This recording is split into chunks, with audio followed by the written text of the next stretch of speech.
You are now watching Believe. Do you believe? Welcome once again to the Believe in the Ravens podcast. I'm your host, Bo Smolka, along with my co-host, former Ravens tight end Daniel Wilcox. And we've got a special guest today, the voice of the Patriots, Bob Socci, longtime friend of mine. We go way back. We both cut our teeth at the Naval Academy. And so we both have a vested interest every year in what I call the greatest sporting event of the year, every year, the Army-Navy game. And we will always be Go Navy, beat Army. So, Bob, I want to thank you for being with us today. And we're going to talk Ravens and Patriots, a huge game for this Ravens team. And a huge game for the Patriots, Bo. Yeah, absolutely. Before we do that, I want to remind everyone that Believe in the Ravens is sponsored by BetOnline, the fastest and easiest way to wager on all your favorite sports, contests, events with first-to-the-market odds and lines. You can bet on NBA, NHL, golf, esports, combat sports, anything you want. BetOnline, the top online resource for all your sports information, live in-game betting, props, and futures. Head to BetOnline, use your mobile device, and get our discount, BELIEVE50, BLEAV 50, to receive a 50% welcome bonus on your first deposit. BetOnline, where the game starts.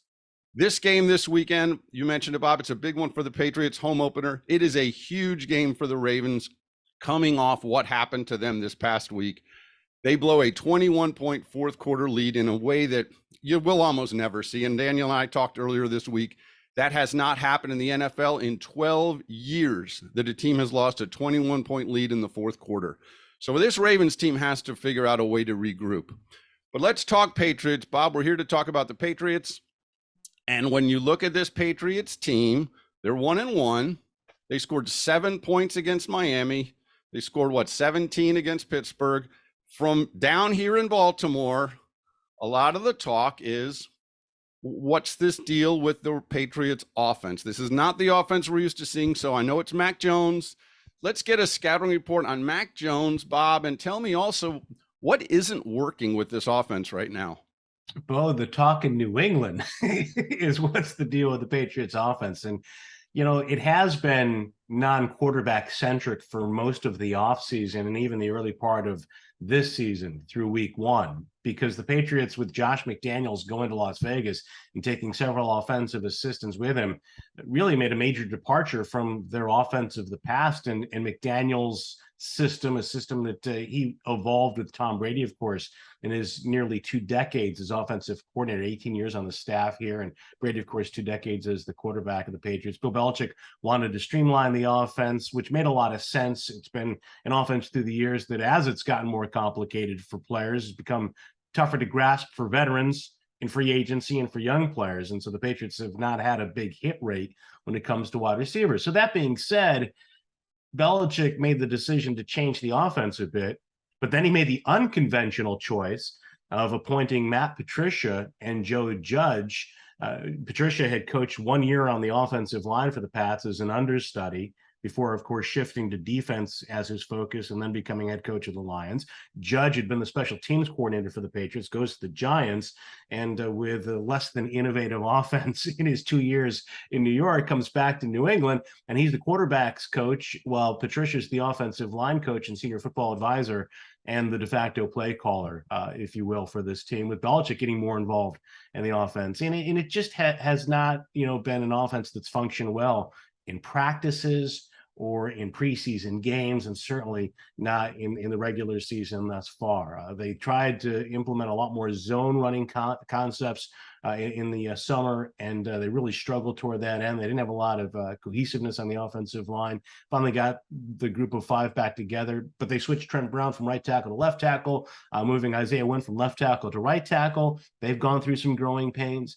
And I think Mac Jones as well, with a receiver group that added Devontae Parker, but still struggles at times to get separation, has suffered a bit as well. There's been some frustration in the weeks leading up to the season. I think it kind of spilled over in the performance during the season, but he hasn't been right. It's been uneven. I think he's been less than accurate, which is surprising for him. I think he's been rushed at times. He also is dealing with a back issue out of the Miami game. He went to the x-ray room immediately after that game for x-rays, bothered by back spasms, missed a day of practice last week. So there's a lot of things happening with this Patriots offense.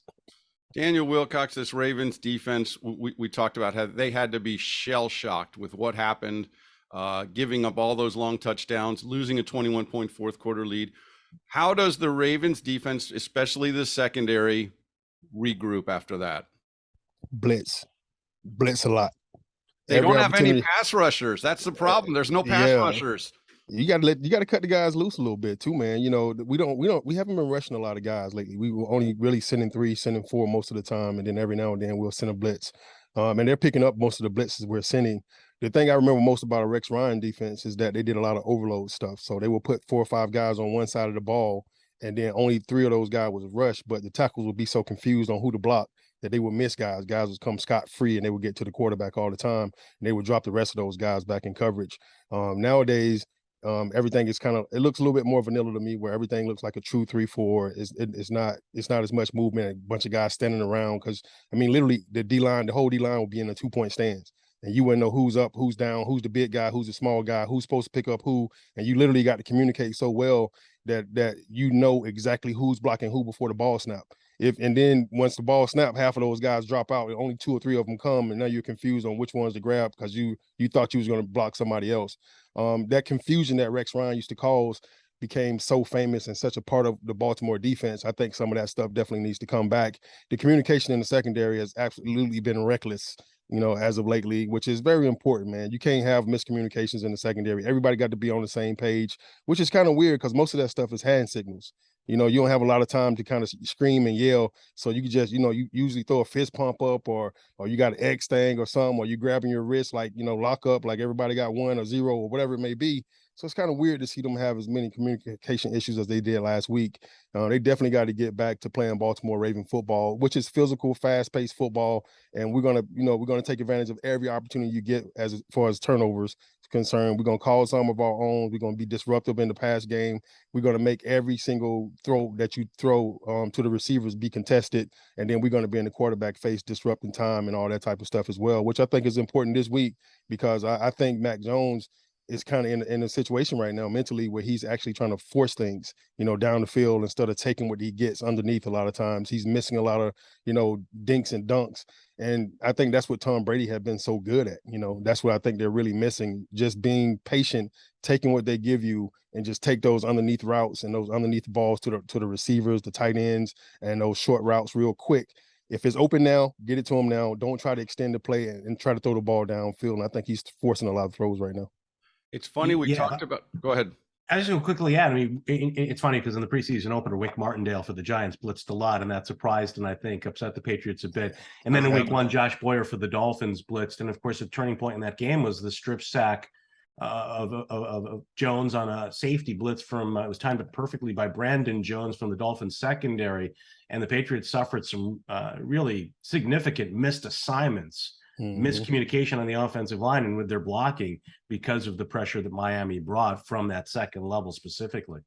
Talk about the communication. And I'll say this, we were at practice yesterday and we're only allowed to watch the first 15 or 20 minutes now.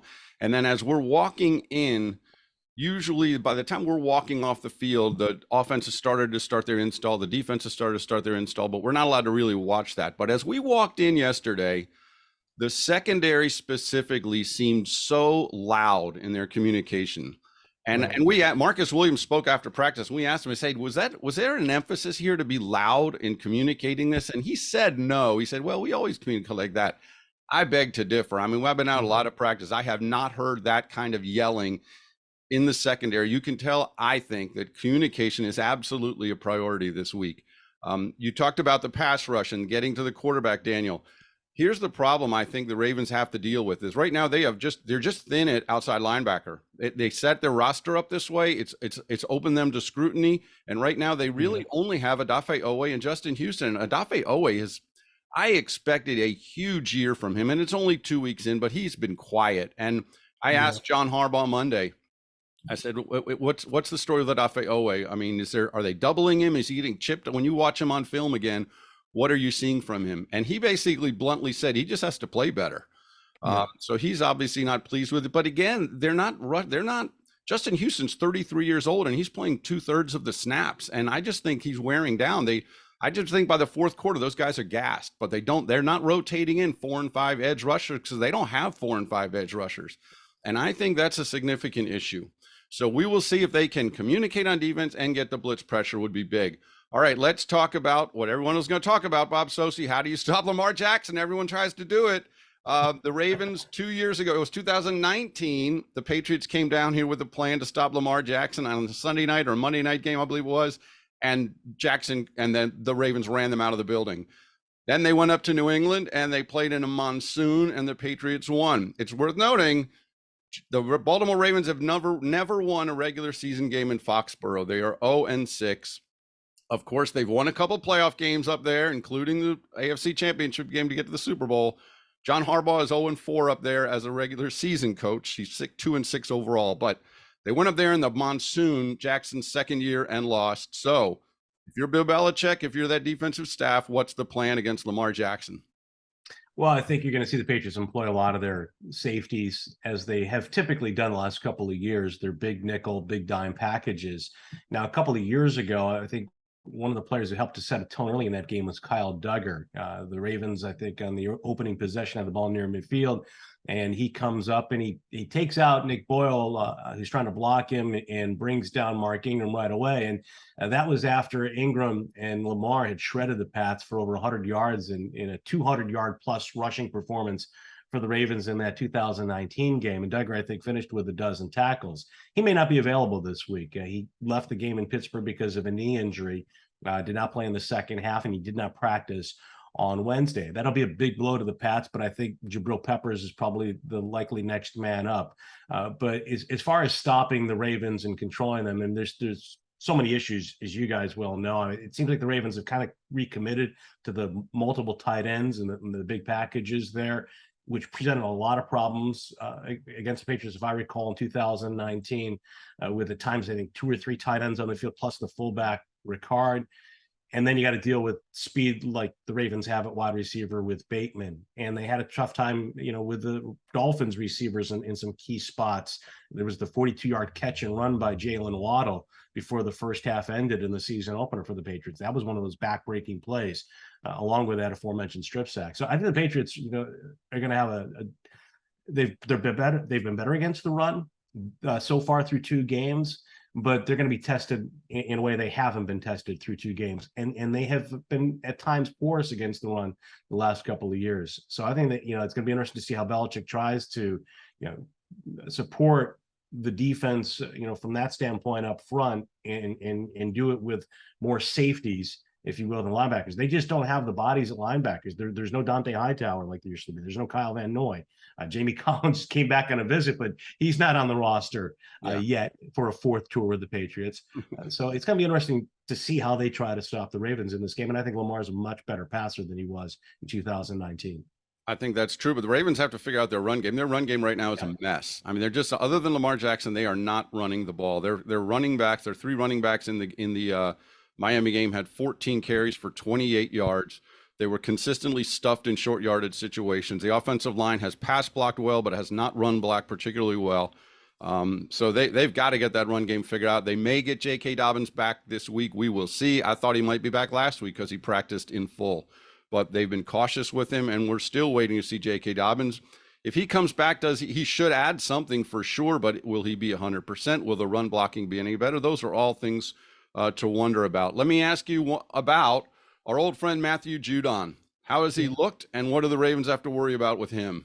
Matt Judon looks great. Now, there are times when he's being double teamed. I think there were a couple plays when Pittsburgh seemed to triple team him out there, but he's had a sack in each of the first 2 games after 12.5 last year. He didn't get to the quarterback in the final 4 games of 2021, Bo, but I think there's a strong suspicion around here that he might have been injured down the stretch last year. But he's a guy who plays with so much energy. He's added a lot to this defense. The key for the Patriots, though, is finding some complementary pieces to go with him to get to the quarterback. And I think the thing about with Lamar is that the Patriots are going to probably try to keep him in the pocket, even though he's improved so much as a pocket passer, because of that the way Belichick typically plays with these mobile quarterbacks. You're going to see zone rather than man coverage, and you're going to see that kind of that halo pass rush where they're intent on keeping the quarterback in the pocket. But Matt's been great thus far as a Patriot in his year plus here. It's funny you mentioned the man versus zone. I mean, that's what you hear consistently. Yeah. You hear consistently, you have to play zone against Lamar Jackson because you have to stay facing him. If you play man and turn your back to him and he turns the corner against you and you lose sight of him, it's over. And they will try to keep him in the pocket. I will say this, Bob, when they played the Jets, it was the Dolphins game. Yeah. He had the fake jet sweep to Devin Duvernay, cover zero blitz, Lamar Jackson takes it up the middle for a touchdown. I mean, it can happen on any play.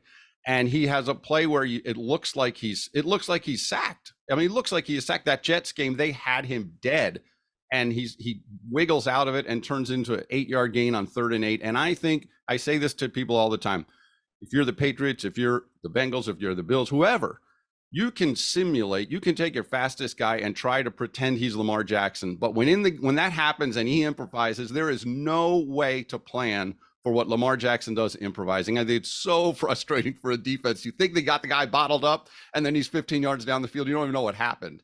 I'm curious what Daniel thinks about how the Patriots might try to play in this game. Obviously tackling is a big issue too for them in space. They had the trouble with Waddle in the first game, but they did a very good job against Pittsburgh from that regard. But how would you expect as an offensive player that the Patriots will defend in this game? I think the main thing they got to do is try to eliminate Mark Andrews, and really, I think Isaiah Likely is really due for a big game. So I think they're going to try to eliminate Andrews. I think Likely will show up, and you'll actually see him make some plays this week.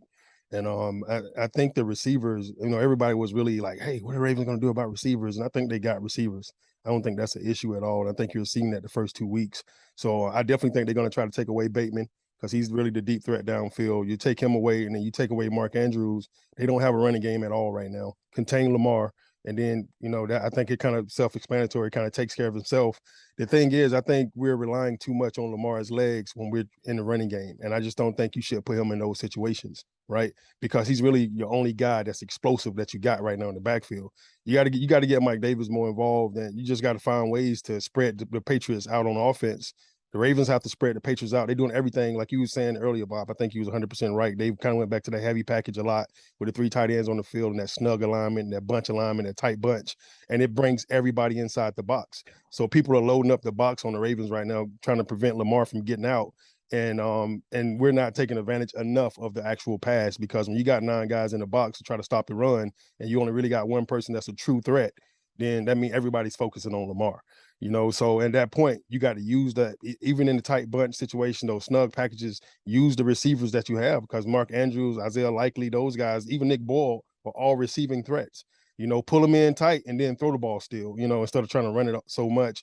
And the problem is the Ravens always play smash mouth football, so you got to stop the run against them. So that's everybody's main focus: stop the run, stop Lamar, and then everything else will kind of take our L.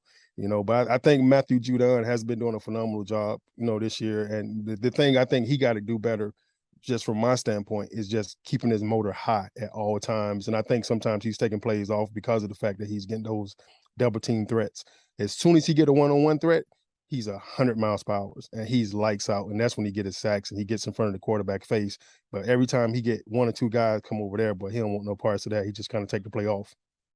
I'll say this about Lamar Jackson. We talked about the thing that everyone was talking about Lamar Jackson yesterday was he was wearing this arm sleeve on his right arm, and he didn't do any throwing. And people were wondering about that, and we asked him about that. And both he and John Harbaugh downplayed it. But if you go back, someone pointed out he got his elbow hit by Pat Ricard's helmet on a play late in the game. And he ended up playing. It was, I think, in the 3rd quarter, and he played the 4th quarter. And it's not like he was 1 for 8 after that happened, but he clearly did something to his elbow. I don't know how much he'll throw in practice this week. Both John Harbaugh and Lamar Jackson said he's playing. It's just a thing that happened, but it bears watching. And Bob, for your point of view, Isaiah Likely is a guy to watch. As Daniel mentioned, this is a 4th round rookie draft pick who basically, I tell people, he won training camp. He was the Ravens' best player in training camp from start to finish. And ironically, much like Mark Andrews in 2018, Isaiah Likely was not even the first tight end drafted by this team this year. That was Charlie Kolar from Iowa State, who's still on injured reserve. But Likely is he's a receiving tight end, more in the mold of Hayden Hurst than a Nick Boyle. And that's what a lot of people think the Ravens have been missing in the past 2 years, was that move tight end, they call it, other than Andrews. And it can be, he's a big guy who can move. Yeah, Wilcox appreciates a good tight end game. Yeah, but He can be a weapon. His first game against the Jets, he looked like a nervous rookie. He dropped 2 or 3 passes. He just didn't look. Had a holding penalty, looked out of sorts. Got involved last week with 4 catches. But if you key Andrews and you key Bateman, he's a guy that can hurt you. So I think he's going to be an interesting one to watch. All right, let's start with you, Bob Socci. Keys to a Patriots win. The New England Patriots win this game if what? Yeah, I like Daniel's thoughts about Mark Andrews. I think Belichick always, it seems, tries to identify 1 or 2 keys from an opponent, take them away. It's always seemed over the last few years that Andrews not only has been the most productive receiver consistently for the Ravens, but he's been Lamar's go-to guy. If it's 4th and goal or it's a short yardage spot or a key spot, it seems that's where he wants to go with the ball. So I think a key is trying to defend Andrews to the point where he doesn't become a huge factor in this game. I don't think you're going to keep him to no catches, of course, and not allow the Ravens to get that running game going. And I think from the Patriots standpoint, they've got to find a way to get some consistent rhythm to this offense. And it's going to be difficult because Jacoby Myers, I mentioned Duggar's injury. Jacoby Myers also did not practice on Wednesday. He had 13 targets, 9 catches. He's been a leading receiver the last 2 years. He's the stick mover. So he's the guy on 3rd down that Mac Jones is looking for.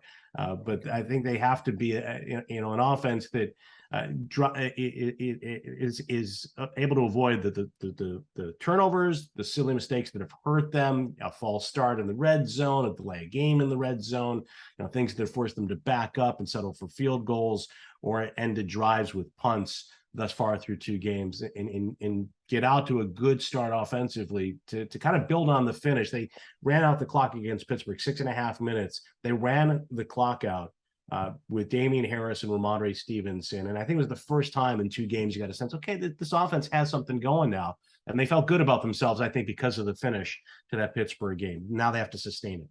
Well, we will not. The Ravens thought nothing good about the finish of their game. They cannot possibly feel good about the finish of their game. But Daniel Wilcox, what are the keys for the Ravens? The Ravens win this game if what?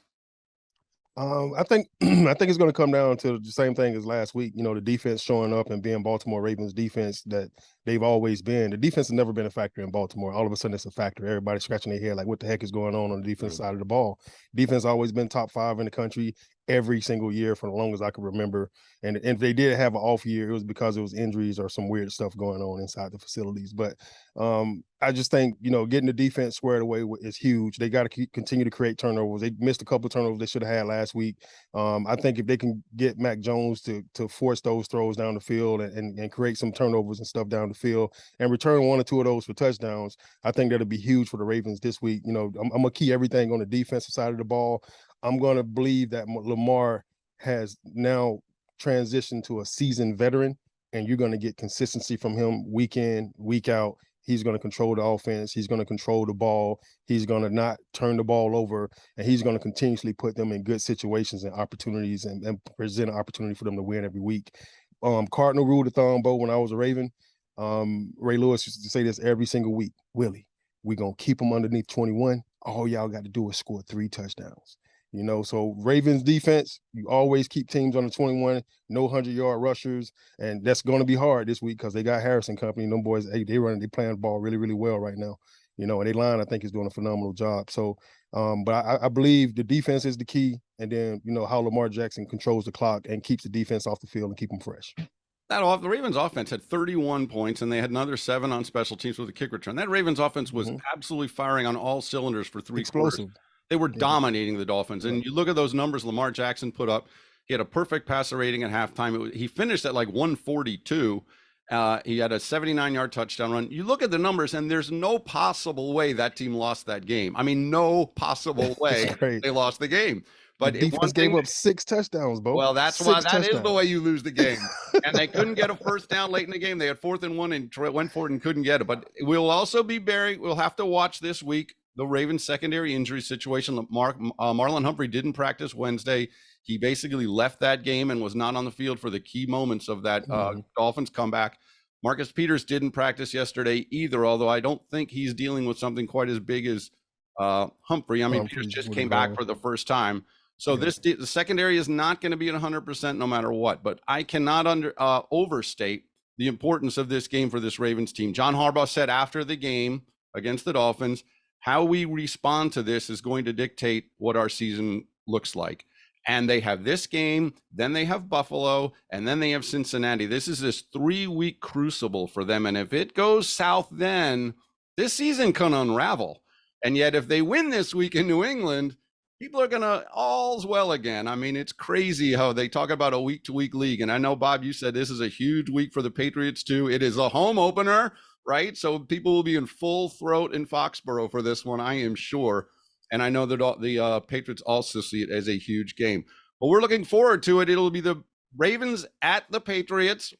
As I said, a place the Ravens have never won in the regular season, although they have won twice there in the postseason. Harbaugh against Belichick. They've matched off 11 times. Belichick 7, Harbaugh 4. They're two of the longest tenured coaches in the league. They're two of the best coaches in the league. And it should be a terrific, terrific game and a hugely important one for the Ravens. For my co-host, Daniel Wilcox, I want to thank you. I'm Bo Smolka, and I also want to thank our special guest today, Patriots play-by-play man, Bob Socci. Again, this is Bo Smoke on the Believe in the Ravens podcast presented by Bet Online.